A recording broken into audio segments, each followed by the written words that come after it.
안녕하세요. 결혼한 지 1년을 겨우 채우고 이혼을 하게 된 여자입니다. 3년 동안 매일 보다시피 하며 연애한 사람인데 막상 결혼식을 하고 이혼까지는 1년밖에 걸리지 않았네요. 그 짧은 시간 동안 저에겐 참 많은 일이 있었는데요. 도대체 어떤 일들이 이혼까지 몰고 가게 되었는지 기가 막힌 사연 함께 해주실래요? 남편과는 소개팅으로 만난 사이였어요. 남편은 시부모님이 어렵게 낳은 하나뿐인 자식으로 사랑을 많이 받고 자란 아들이었죠. 저에겐 오빠가 있었는데 친정오빠가 본인 가정을 꾸리고 사는 모습을 보며 빨리 그러한 가정을 꾸리고 싶다는 생각을 하곤 했어요. 늘 새언니가 우선이고 조카에겐 다정한 친구 같은 오빠의 모습을 보며 저런 남편을 만나고 싶다고 생각하곤 했죠. 그래서 남편에 대한 기대치의 기준은 언제나 친정 오빠였어요. 그러는 와중에 만나게 된 사람이 남편이었고 3년이란 긴 연애를 하는 동안 남편은 이상형에 가까운 모습이었어요. 3년을 한결같이 말이에요. 그렇게 생각했기 때문에 결혼까지 하게 되었는데 막상 결혼을 하고 나니 달라도 너무 다른 사람이더라고요. 아니, 마치 아예 모르는 사람과 결혼을 한 것 같더군요. 항상 부지런하고 주변을 깨끗이 하던 모습은 온데간데 없이 사라지고 자기가 먹은 밥그릇 하나 싱크대에 넣은 법이 없었거든요. 게다가 뱀 허물 벗어놓듯 집 복도를 따라 옷을 차례대로 던져놓기 일쑤였죠. 여보, 이게 다 뭐야? 옷은 빨래통에 넣어야지. 복도에 이렇게 다 던져두면 누구 보고 치우란 말이야? 결국 참지 못하고 남편에게 잔소리를 하게 되었고 남편은 정말 미안하다는 표정을 지어 보이며 이렇게 말하더라고요. 미안. 집에 오니까 답답해서 빨리 옷부터 갈아입느라 그렇게 됐네. 내가 다 치울 테니까 그냥 둬. 그리고 밥그릇도 그래. 다 먹었으면 싱크대에 넣어두는 거 힘든 일 아니잖아. 그냥 그렇게 두고 자리 떠버리면 나도 기분이 썩 좋진 않아. 우리 둘 다 일하는 사람인데 그 정도는 서로 기본적으로 해야 하는 거 아니야? 알겠어. 집에선 엄마가 매번 그냥 두고 얼른 가서 쉬라고 하니까 습관이 됐나 보다. 다음부터 신경 쓸게. 그래도 처음엔 대답이라도 잘하더라고요. 미안하다. 다음부턴 조심하겠다. 자기도 모르게 그랬다고 하면서요. 하지만 말만 잘했을 뿐 행동은 전혀 달라지지 않았고 결혼한 지 3개월도 되지 않았을 때 결국 폭발하고 말았어요. 진짜 이건 아니잖아. 옷을 빨래통에 넣는 게 그렇게나 힘들어? 양말은 침대 밑에 던져놓고 이건 왜 또 여기저기 던져놓는 건데? 신고 입었던 거라 그렇게 숨겨두면 냄새가 얼마나 나는 줄 알아? 네, 남편의 최악의 습관 중 하나는 지나가는 곳마다 옷으로 발자취를 남기는 것이었죠. 먼지 많은 침대 구석진 곳, 침대 아래, 여기저기요. 심지어는 드레스룸 행거 안쪽에 던져두고는 잊어버렸다고 하더군요. 그렇게 두면 집안 곳곳에서 구린내가 진동을 하는데 정말 미칠 지경이었죠. 그 냄새 때문에 머리가 지끈지끈 아파서 가만히 있어도 짜증이 확 올라올 지경인데 남편은 잔소리가 짜증난다는 듯 인상을 찌푸리며 말하더라고요. 그만 좀 해라. 그렇게 냄새나고 싫으면 나한테 이럴 시간에 당신이 치우면 되는 거잖아. 매번 이렇게 쫓아다니면서 잔소리하는 거 안 지겨워? 그러는 당신은 이렇게 막 어지르고 다니는 거 안 지겹니? 내가 이렇게까지 말하면 하는 척이라도 하겠다. 같이 사는 사람이 그렇게나 싫다는데 좀 신경 쓰면 안 돼? 어려운 일도 아니잖아. 어려운 일도 아니니까 당신이 좀 해. 그러면 되잖아. 그렇지 않아도 요즘 회사 일로 피곤해 죽겠는데 이러한 사소한 일로 사람 좀 괴롭히지 마. 나라고 좋아서 이러는 줄 알아? 당신 계속 그런 식으로 나오면 나도 집안일 안 할 거니까 그런 줄 알아. 나? 그냥 하는 말 아니야? 앞으론 정말 아무것도 안 할 거니까 집 쓰레기장으로 만들 거 아니면 알아서 잘하란 말이야. 마음대로 해라. 쓰레기장 되면 당신이 답답하지 내가 답답할까 봐. 난 오히려 잔소리 안 들어도 되고 좋으니까 알아서 해. 남편이 지나간 자리는 그 후로도 엉망이 되기 일쑤였고 눈에는 눈, 이에는 이라고 저도 집안일에서 손을 놔버렸죠. 빨래를 해도 딱 제 것만 했고 밥도 차려주지 않고는 저 역시 밖에서 밥을 먹고 들어와 버렸어요. 남편은 그러거나 말거나 신경도 쓰지 않더라고요. 이때껏 생활하던 그대로 생활을 지속했으니 일주일도 되지 않아 집안은 개판이 되었네요. 그때쯤 되자 마땅히 입을 옷도 없는 듯 하더군요. 부재라도 반성을 하고 치우는 모습이라도 보였다면 그쯤하고 함께 치워줬을 텐데요. 남편은 반성할 생각이 전혀 없는 것인지 개판인 집으로 시모를 불러들이더라고요. 저녁까지 해결하고 집으로 돌아갔는데 개판인 집 한가운데 시모가 서 있어서 얼마나 놀랐는지 모릅니다. 너 집안 꼴은 이따위로 어질러 놓고 회사 갈 마음이 생기더니? 네가 아무리 일을 한다고 해도 결혼을 했으면 주부야. 시간 날 때마다 쓸고 닦아도 모자랄 판국에 집안 꼴이 이게 도대체 뭐니?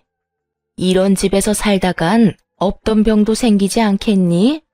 거기에다 너 요즘 집에서 밥도 안 차려주고 빨래도 안 해줘서 우리 아들 제대로 먹지도 못하고 입을 것도 없어서 냄새나는 옷 입고 출근했다고 하던데. 너 그따위로 굴 거면 회사 때려치우고 집에서 살림이나 하거라. 시모는 제가 오기만을 기다린 것인지 보자마자 폭격급으로 잔소리를 늘어놓더라고요. 집안을 개판으로 만든 사람이 누군데 저딴 식으로 말하는 것인지 짜증이 확 나더라고요. 어머님, 이 집 바닥에 널브러진 것들 중에 제 물건은 하나도 없어요. 전부 남편 거라고요. 쓴 물건은 제자리에 두고 입은 옷은 빨래통에 넣으라고 그렇게 말해도 들어주질 않길래 똑같이 하지 않은 것뿐이에요. 어지르는 사람 따로 있고 치우는 사람 따로 있는 건 아니잖아요. 그러니까 지금 너는 내 아들이 이렇게 만들었으니 너는 아무 잘못도 없다 라는 말을 하고 싶은가 본데, 누가 했든 간에 주부가 집을 치워야 하는 건 당연한 거야. 그러니까 잔말 말고 얼른 집이나 치워. 제가 집에서 노는 사람도 아니고 어머님도 말씀하셨다시피 저도 회사에 다니고 있어요. 그런데 왜 집안일은 저만 해야 하나요? 그게 왜 당연한 건가요? 절대 그렇게 살고 싶진 않네요. 힘들게 일하고 들어와서 남편 뒤만 졸졸 쫓아다니면서 치우고 먹이는 짓 하고 싶지 않다고요. 그러면 어쩌자는 거니? 이대로 돼지우리 같은 집에서 살겠다. 이 뜻이야? 전 분명 남편한테 말했어요. 생활 습관 고치지 않는 이상 저도 집안일은 하지 않겠다고요. 큰 거 바라는 거 아니잖아요. 자기가 먹은 그릇 정도는 스스로 정리하고 밖에서 입은 옷은 빨래통에 담고 머물렀던 자리는 깨끗이 정리정돈하는 게 그렇게 어려운 건가요? 너 진짜 웃긴다. 그 잡일이나 하라고 우리 아들 장가 보낸 줄 아니? 우리 집에서도 그런 걸 시켜본 적이 없는데 네가 뭔데 우리 아들한테 그까짓 일들을 시켜? 제 기준에선 경악스럽기 그지없는 말을 당당하게도 하는 시모를 보고 있는데 왜 남편 놈의 생활 습관이 졌다고가 되었는지 알 것 같았어요. 시모는 우리 아들, 귀한 아들을 번갈아 말하면서 남편이 시댁에서 얼마나 고귀한 존재인지 강조해 대더라고요. 어머님, 저도 저희 집에선 하나뿐인 귀한 딸이에요. 저희 부모님도 이까지 집안일이나 뼈 빠지게 하라고 저 시집 보낸 거 아니라고요. 시모는 이 말이 끝나기가 무섭게 pot방귀를 끼며 이렇게 말하더라고요. 귀한 딸? 고작 딸이 귀해봤자 아들보다 귀하겠니? 더는 긴 말하지 말고 얼른 청소하고 밥이나 차려와. 어느 정도 예상은 했지만 시모는 역시나 말이 통하는 사람이 아니더라고요. 막무가내로 자신의 가치관을 주입하는 것도 모자라 마치 전용 도움이라도 부려먹는 듯한 행동이더라고요. 그 순간 이런 생각이 들더군요. 여기서 밀리면 한평생 남편 뒤치다꺼리만 하며 살아야 한다고 말이에요. 그래서 시모와 남편에게 좀 더 강하게 나가기로 했죠. 제가 왜요? 전 하기 싫어요. 이 돼지우리가 정 보기 싫으면 어머님이 치우세요. 밥도 배고픈 사람이 알아서 챙겨 먹고요. 전 밖에서 든든하게 먹고 와서 생각이 전혀 없거든요. 자신이 불호령을 내리면 제가 벌벌 떨며 고분고분하게 굴 거라 생각한 모양이었나 봐요. 기죽은 기색 하나 없이 말하는 제 모습에 당황하는 걸 보면요. 얘 좀 보게. 너 지금 나한테 너희 집 청소나 하고 밥이나 해라. 이 뜻이니? 당신 제정신이야? 우리 엄마가 하라고 하면 할 것이지. 뭐? 엄마 보고 다 하라고? 당신 지금 우리 엄마 무시해? 우리 엄마가 우스워? 그렇지 않고서야 어떻게 하늘 같은 시어머니한테 이딴 식으로 굴 수가 있어? 당신이야말로 나 무시해서 이렇게까지 몰고 온 거 아니야? 난 그저 당신이 어지른 집, 당신 손으로 치우라고 한 것밖에 없어. 그런데 당신은 그것조차도 하기 귀찮아서 당신 엄마 부른 거잖아. 내 기 좀 죽여서 앞으로 편하게 살아보려고 말이야. 날 얼마나 무시하고 우습게 여겼으면 그딴 잔머리를 쓸 수가 있어? 뭐? 지금 잔머리라고 했어? 잔머리라고 했어. 하여튼 난 여기서 손가락 하나 까딱할 생각 없으니까 당신이 알아서 해결해. 어머님도 계시고 분위기도 이러니까 난 오늘 나가서 잘게. 어머님, 아끼시는 아들이랑 오늘 하루 좋은 시간 보내세요. 두 사람은 노발대발 화를 냈지만 다 무시한 채 집을 나와버렸네요. 집에 같이 있어봤자 밤새도록 싸울 것이 훤히 보였고 그렇게 의미 없는 싸움을 굳이 계속할 필요는 없었으니까요. 남편과 시모는 2시간가량 쉬지 않고 전화와 문자를 해댔어요. 그마저도 무음으로 해버렸고 호텔을 잡아 아주 푹 자고 회사에 출근했죠. 깨끗한 곳에서 손 하나 까딱하지 않고 쉬니 고작 몇 시간인데도 얼마나 좋았는지 모릅니다. 그렇게 다음 날이 되어 퇴근하고 집으로 돌아가니 집은 깨끗하게 청소가 되어 있었고 시모는 시댁으로 돌아갔는지 없더라고요. 잘한다. 유부녀가 외박이나 하고. 나 나가서 자라고 어머님 부른 거 아니었어? 난 또 어제 집에 오자마자 어머님이 사람을 몰아세우길래 당신이 나 나가라고 계획한 일인 줄 알았는데. 뭐라고? 당신 진짜 어제부터 말 이상하게 한다. 우리 엄마가 괜히 당신한테 그렇게 말했어? 당신이 생각해도 너무했잖아. 무슨 여자가 집안은 개판 5분 전으로 해놓고 신랑 입고가 롯 한 벌 없을 지경으로 집안일을 나 몰라라 해. 그런 꼴 보면 시어머니가 그 정도 잔소리할 수 있지. 말은 좀 똑바로 하자.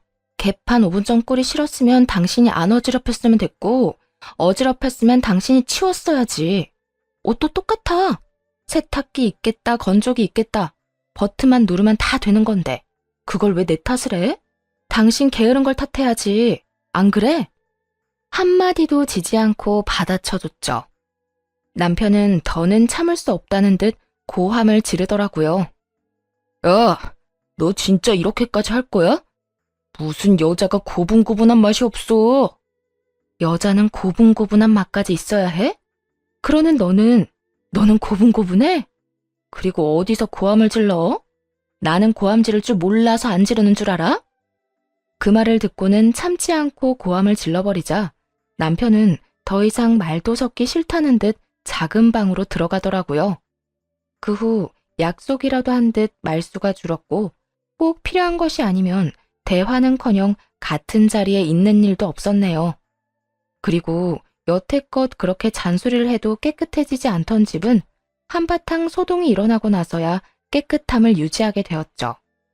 그만큼 남편이 집에서 지내는 시간이 적다는 뜻이기도 했고요. 사이가 나빠진 이후로 남편은 잠만 집에 와서 자기 시작하더라고요. 어떤 날은 제가 잠들기 전까지 들어오지 않는 날도 있었죠.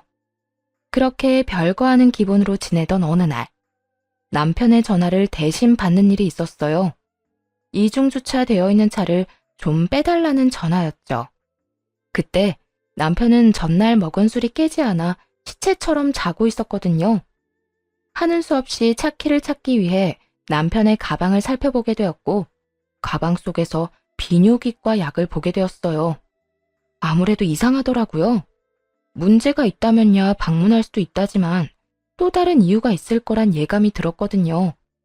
그래서 차를 빼주는 김에 남편 차의 블랙박스를 살펴봤어요. 그리고 상상을 훌쩍 뛰어넘는 사실을 알게 되었죠. 저도 아는 친한 친구와 통화를 많이 했더라고요. 그리고 통화 내용에서 모든 것을 알게 되었네요. 바로 남편이 비뇨기과 방문했던 사실과 그 이유에 대해서 말입니다. 그래, 하준아. 나 지금 수술하고 나왔다. 와, 진짜 수술을 했어? 너도 참 대단하다. 수술까지 해서 바람 피우려는 너의 의지 존경한다, 존경해. 그런데 너 그러다 재수 씨한테 들키면 어쩌려고 그래? 내가 말하지 않으면 어떻게 알아? 날 데리고 병원에 가자고 할 것도 아니고 절대 몰라. 그래, 네가 알아서 하겠지 뭐. 그래서 또 언제 가려고? 다음 주쯤? 이번 주는 따로 봐야 할 사람이 좀 있어. 누구? 설마 저번에 말했던 비뇨기과 간호사? 그래, 그 간호사. 아니, 나 처음 상담받으러 갔을 때부터 연락이 오기 시작하더니 어제부턴 아예 노골적으로 커피 한 잔 사달라고 하더라니까. 나 유부남인 거 다 알면서 말이야. 내가 그만큼 마음에 들었단 뜻 아니겠어? 야, 너가 술집 아가씨 만나는 건 그러려니 했다마는 한 여자만 만나는 건 진짜 아닌 거 알지? 너 그거 외도야, 외도. 결혼한 지 얼마나 됐다고 벌써 딴 여자를 만나려고 그래? 나라고 이러고 싶어서 이러겠냐? 집에만 들어가면 내가 숨이 막혀. 빈 그릇 치워라, 옷은 빨래통 담아라, 물건 정리해라. 쫓아다니면서 잔소리하는데 진짜 이딴 결혼 물을 수만 있으면 무르고 싶다니까. 이런 와중에 담비처럼 다른 여자가 다가왔는데 너 같으면 딱 잘라 거부할 수 있겠냐? 그것도 간호사인데.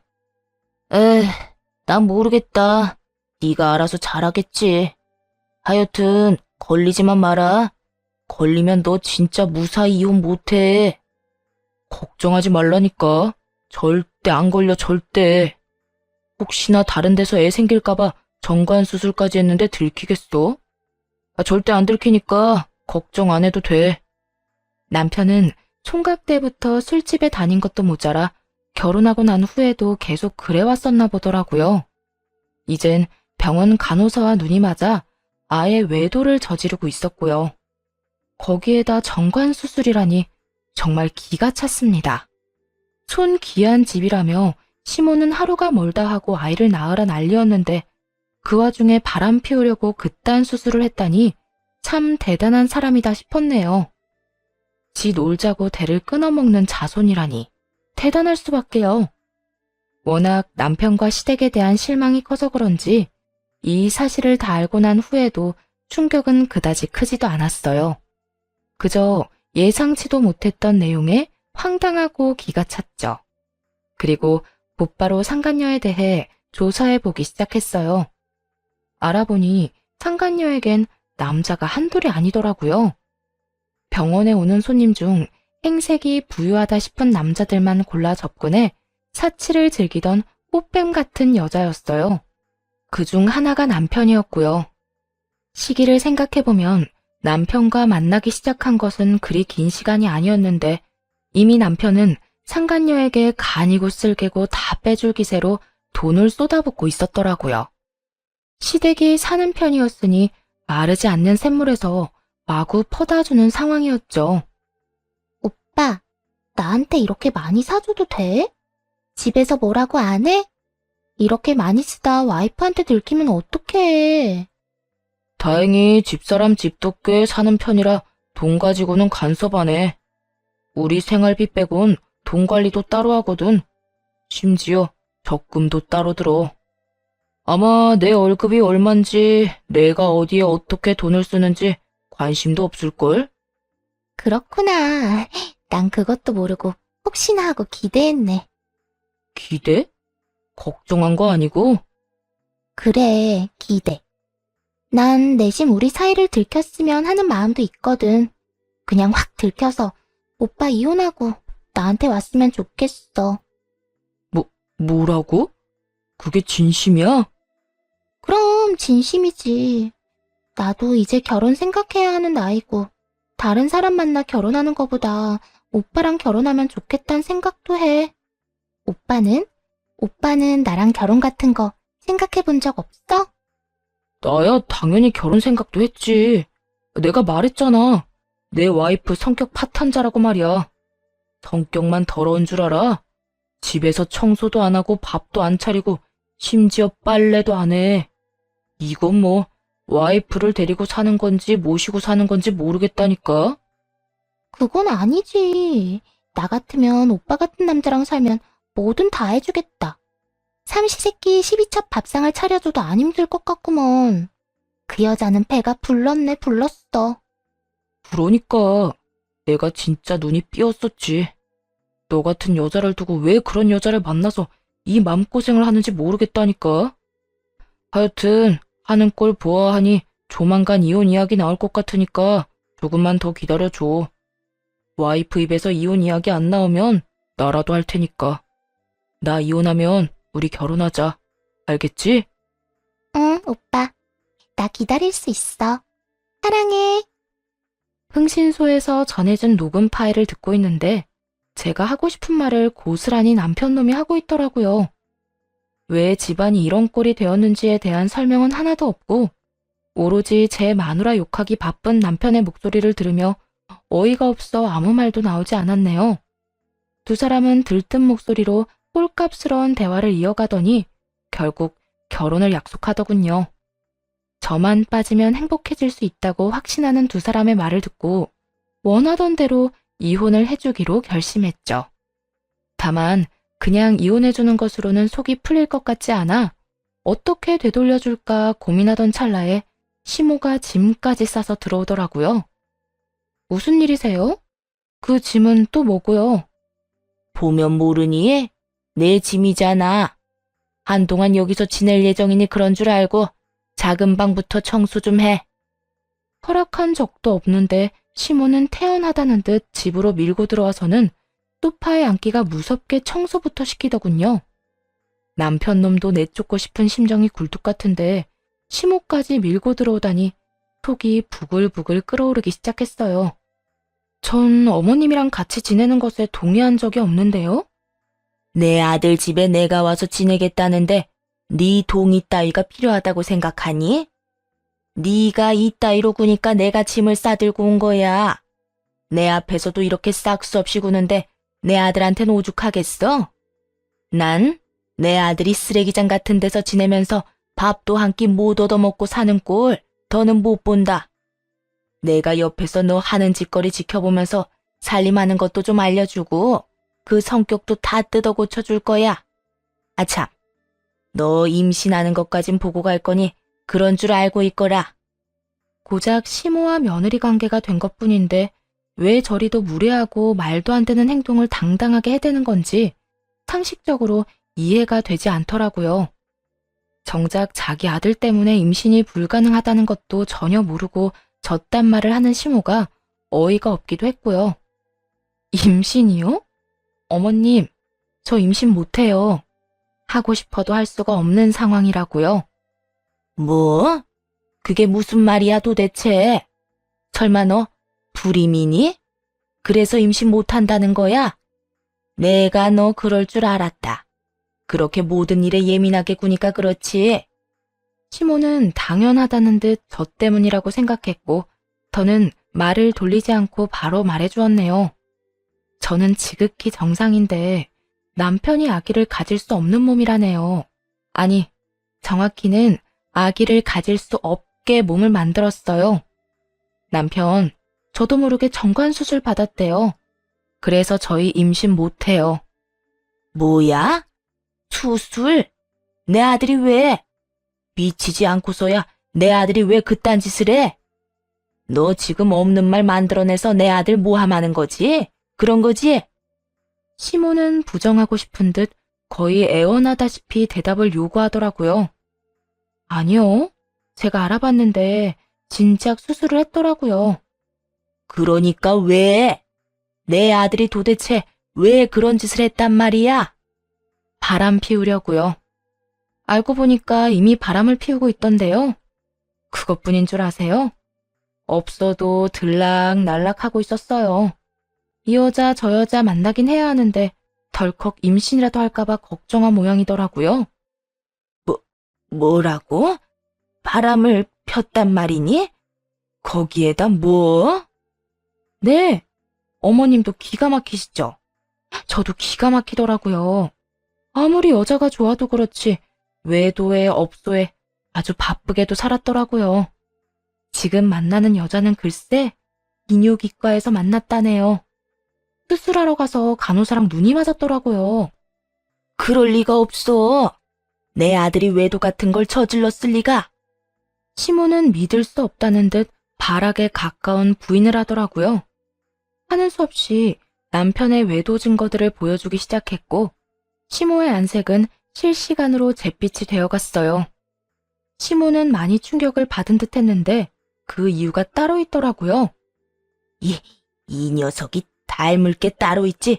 이딴 것까지 자기 아비 닮아서는 이 씹어먹어도 모자랄 놈. 시모는 외도 사실을 처음 알았을 때 저보다도 더 분노하더니 남편에 대한 욕을 서슴없이 하기 시작했어요. 들어보니 소시적 시부가 외도를 많이 저지르고 다녔다고 하더군요. 심지어 아직까지 작은 집으로 가며 지내고 있다고 했어요. 시부의 상간녀는 딸만 셋인 반면에 시모는 아들을 낳았으니 그나마 이렇게 살 수 있었다고 하더군요. 어쩐지 이상하다 싶긴 했어요. 시부도 보통 성격은 아닌 듯한데 시모에게 꼼짝도 못하는 모습을 본 것이 한두 번이 아니었거든요. 그런 잘못을 저질렀고 현재도 진행 중이니 시모에게 납작 엎드려 살고 있었던 것이었죠. 한참을 남편과 시부를 욕하던 시모는 아차 싶었는지 대뜸 이렇게 말하더라고요. 도대체 넌 남편한테 얼마나 못했으면 바람이나 피웠겠니? 그러게 내가 시키는 대로 했으면 이런 꼴은 안 봤을 거 아니야.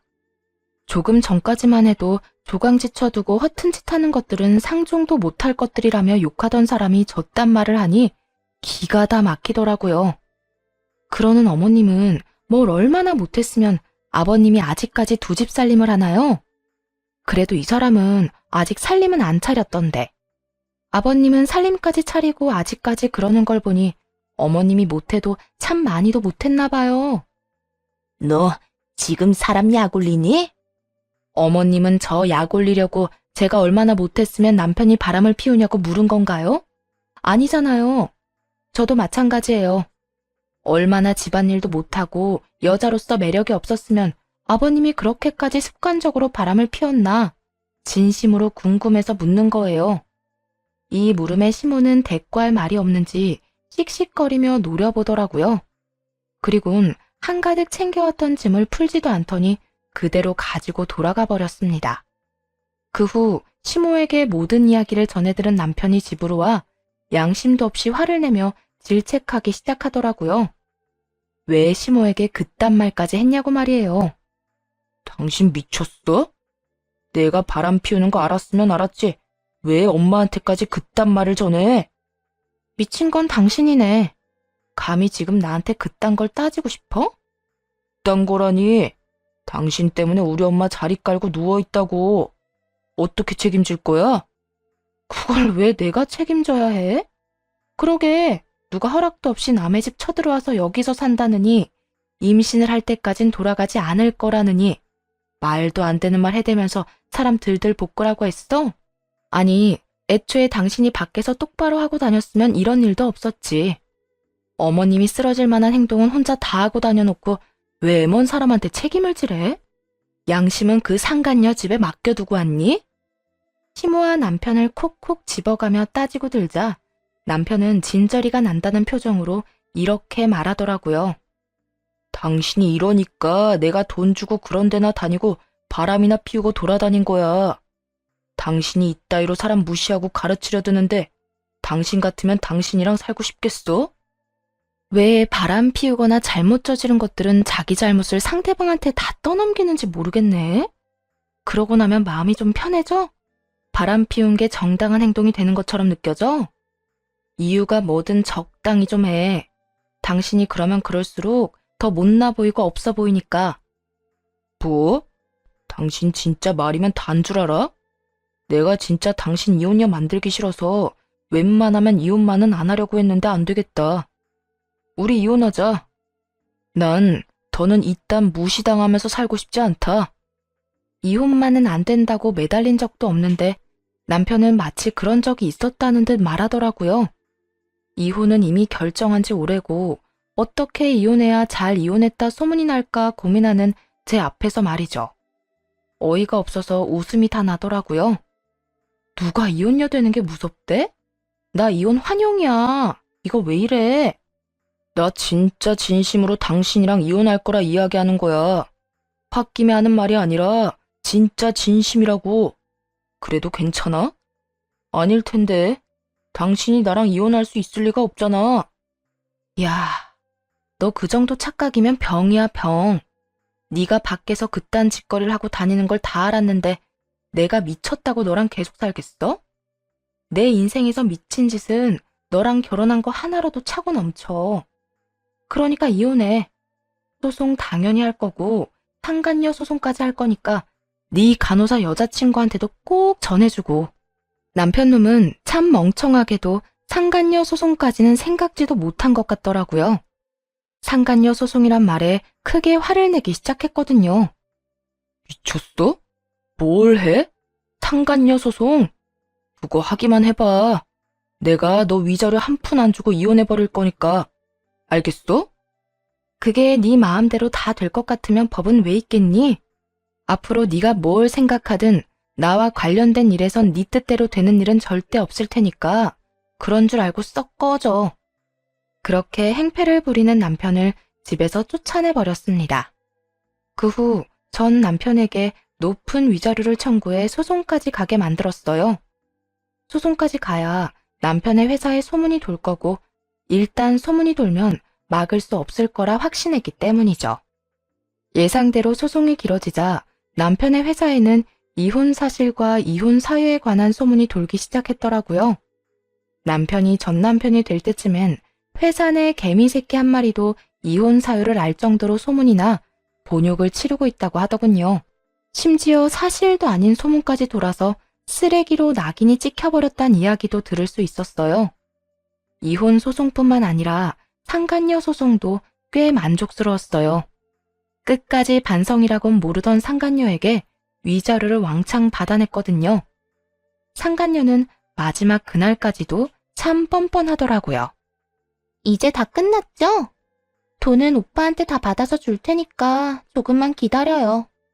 아참, 우리 곧 결혼할 거니 앞으로 우리 오빠한테 절대 연락도 하지 말고요. 혹시나 연락이라도 하는 날엔 역으로 상간녀 소송 해버릴 테니 그런 줄 알라고요. 여자한테 환장해서 가정도 버리는 놈, 이젠 줘도 안 가지니까 너 알아서 하고 돈이나 똑바로 넣어. 그리고 내가 경험자로서 하는 말인데 네 예비 남편 관리 똑바로 해.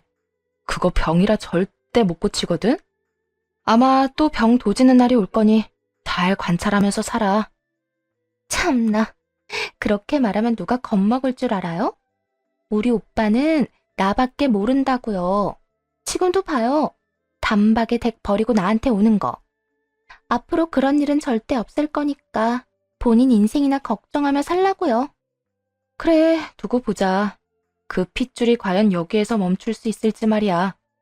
그 핏줄이라니, 그게 무슨 말이에요?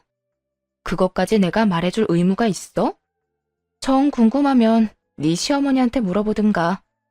상간녀는 그게 무슨 뜻이냐며 끈질기게 물고 늘어졌지만 끝까지 말해주지 않고선 돌아와 버렸네요. 그 후 얼마 지나지 않아 상간녀와 전 남편의 결혼 소식이 들려오더라고요. 결국 상간녀는 돈을 펑펑 잘 쓰던 전 남편과 살기로 한 것이었죠.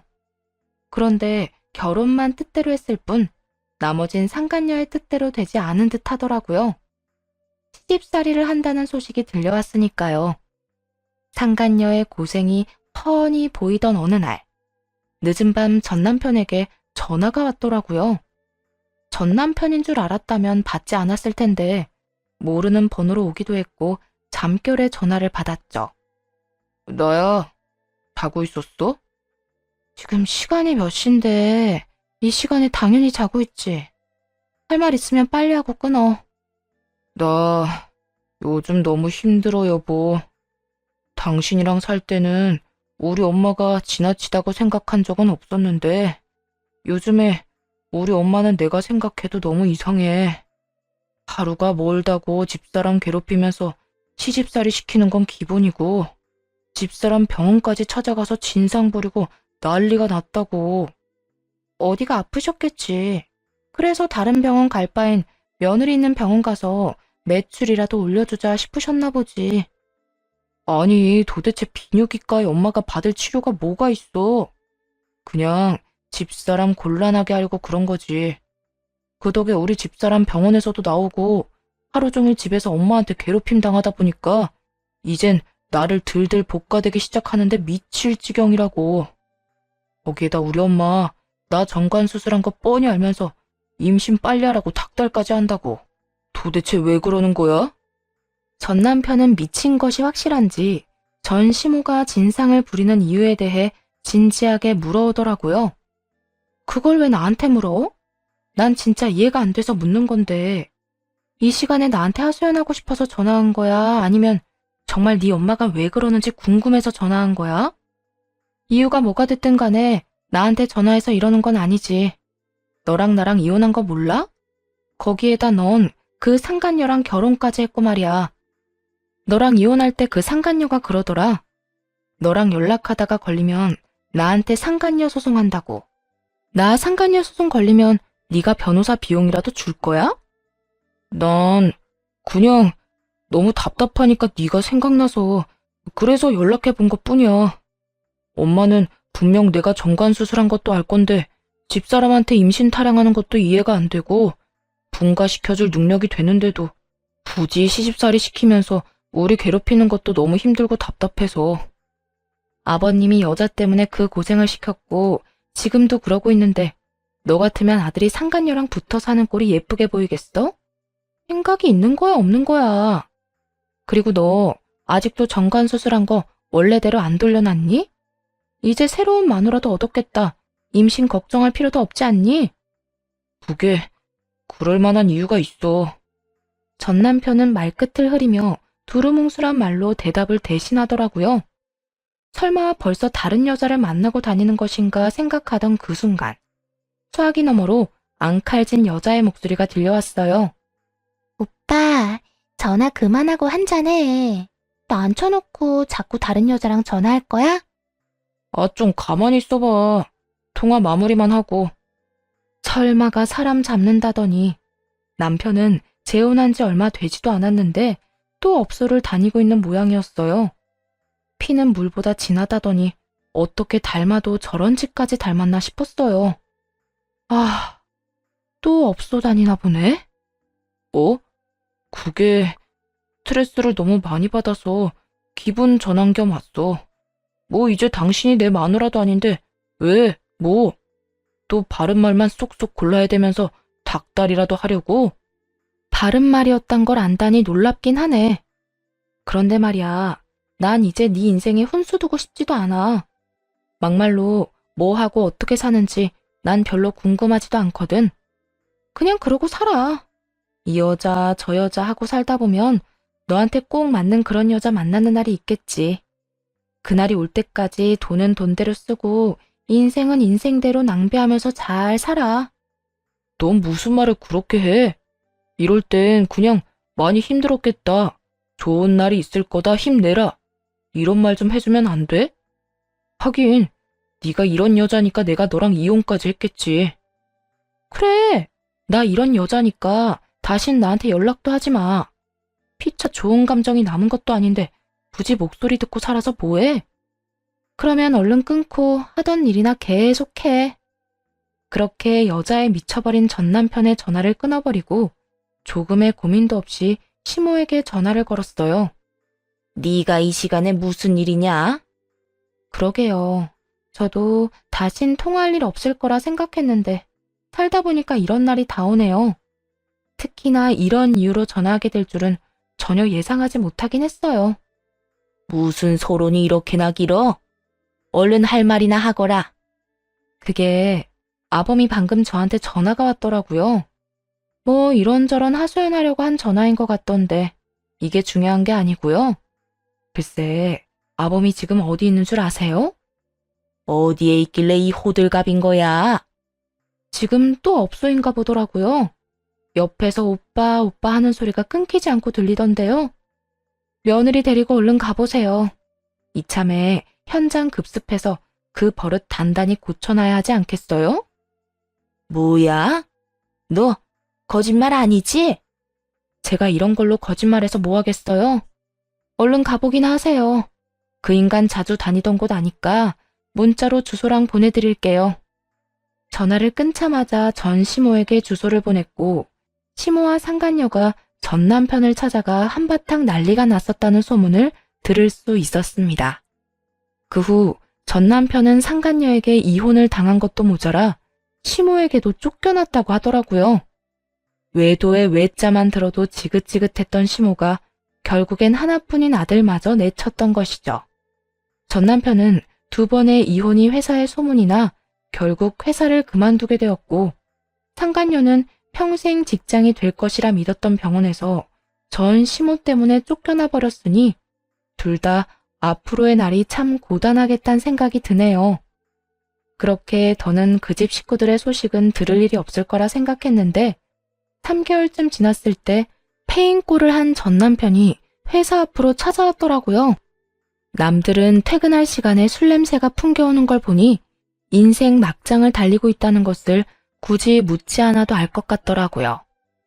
넌 내가 지겹지도 않니? 하소연한다고 전화하고 고민 상담하고 싶다고 전화하고 이번엔 또 무슨 일로 찾아왔는데? 그게 여보, 나 너무 힘들어. 나 이혼한 이야기 들었어? 이혼하고 집에서도 쫓겨났다고. 나 회사도 그만두고 집에서도 쫓겨나서 돈도 없고 사는 게 너무 힘들어. 그래서 나보고 어쩌라는 건데? 그때 네가 말한 것처럼 불쌍하다, 참 많이 힘들겠다. 그런 말이라도 해주길 바래? 그런 건 아닌데 나 지금 고시원에서 지내고 있거든? 그래서 하는 말인데 전셋집이라도 얻을 돈 좀 빌려주라. 나 고시원에서 도저히 못 살겠어. 그렇다고 월세집 얻기엔 월세를 감당하지 못할 것 같고. 당신 위자료 받은 거 많잖아. 그거 좀 빌려줘. 내가 취업만 하면 대출 받아서 바로 갚을게. 응? 돈을 맡겨놨다고 생각하는 것인지 참 당당하게도 돈을 요구하더라고요.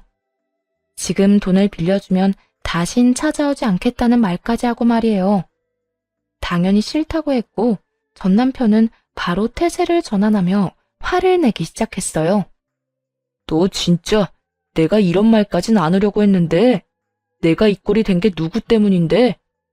네가 그날 우리 엄마한테 연락하지만 않았어도 이런 일은 없었잖아. 네가 그렇게 다 일러 바치는 바람에 나 이혼까지 당하고 집에서도 쫓겨난 거라고. 그러니까 네가 책임져. 책임지라고. 나 이대로는 절대 못 가. 돈을 빌려주던가. 그게 싫으면 나 당신 집 가서 같이 살 거야. 알겠어? 너 진짜 미쳤구나. 네가 뭔데 우리 집에 와서 살아. 헛소리 작작하고 얼른 꺼져. 지금 당장 사라지지 않으면 경찰에 신고할 거야. 경찰? 그래, 부를 수 있으면 불러. 어차피 고시원에서 사는 것도 힘들었는데 깜빵 가서 살면 되겠네. 거기선 월세도 안 들고 좋겠어. 역시 미친놈은 미친놈이더라고요. 말도 전혀 통하지 않았고 모든 잘못을 남에게 전가하기 바쁜 못나디 못난 미친놈 말이죠. 전 남편은 제가 절대로 신고까진 못할 거라 확신하는 듯 비아냥대고 있었고 그래서 보란듯이 바로 경찰에 신고해버렸어요. 그랬더니 신고를 하자마자 도망치기 바쁘더군요. 꽁지 빠지게 도망가는 꼴을 보니 속이 다 후련하더군요. 그 후 전 남편에겐 접근 금지 명령이 떨어졌고 다시 찾아오는 일은 없었습니다.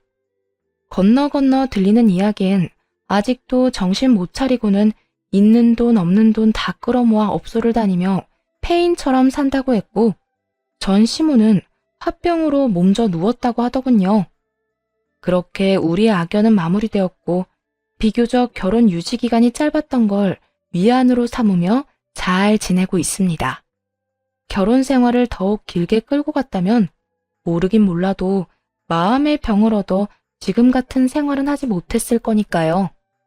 그 짧은 결혼 생활에서도 불면증으로 고생하긴 했지만 이혼을 하고 난 후 많이 호전된 상태예요. 환경이 바뀌기도 했고 여러 운동을 하며 몸도 힘들게 하고 머리도 비우니 이제는 수면제도 차츰 줄여가고 있어요. 아무래도 이혼 사유가 외도이다 보니 재혼 생각은 전혀 없지만 가끔 연애는 하고 싶기는 한데요. 요즘 운동하는 곳에서 자꾸만 음료수를 건네주는 남자가 생겼어요. 이거 관심의 표현 맞겠죠? 일단 지켜는 보는 중인데 잘 지켜보고 괜찮은 사람인 것 같으면 밥이나 한 끼 먹어볼까 싶긴 하네요. 이혼을 했다고 해도 평생 혼자 외롭게 늙어 죽고 싶진 않거든요. 죄 지은 것도 아닌데 한 번뿐인 인생 제대로 즐기다 가보려고요. 이렇게 제 이야기는 끝이 났습니다. 매일 출퇴근 시간에 즐겨 듣던 사연 열차에 제 사연을 보내겠다고 마음먹고 난 뒤에도 여러 이유로 고민이 많았던 것 같아요. 이혼 이야기를 이렇게까지 자세히 누군가에게 설명한 적도 없었을 뿐더러 굳이 결혼이라는 결정이 틀렸었단 걸 말하고 싶지도 않았던 것 같고요. 그런데 다시 생각해보니 결정이 틀린 것이 아니라 바른 결정을 할 수 없도록 속은 것이더라고요. 그리고 모든 사실을 알고 난 후에는 제가 받은 상처를 돌려주기도 했고요. 그래서 지금 생활에 아주 만족하며 잘 지내고 있습니다. 물론 후회도 전혀 없어요. 어떠신가요? 사연을 듣는 지금 이혼을 두고 고민하는 애청자분들이 혹시 있으신가요? 혹시 그런 분 중에 저와 같은 이유로 이혼을 고민하시는 분들이 계실까요? 그런 분들께 한마디 드리고 싶네요. 외도, 폭력, 도박은 절대 끊을 수 없는 병이라고. 옛 어른들은 말씀하십니다. 아무리 세상이 바뀌었다고 해도 이것만큼은 옛 어른들의 말씀이 옳지 않을까요? 그러니 지금이라도 고민은 그만하시고 도망치세요. 자신의 인생을 갉아먹는 짓은 더는 하지 마시라고요. 우리 모두 부디 행복합시다. 긴 글 함께 해주셔서 감사합니다.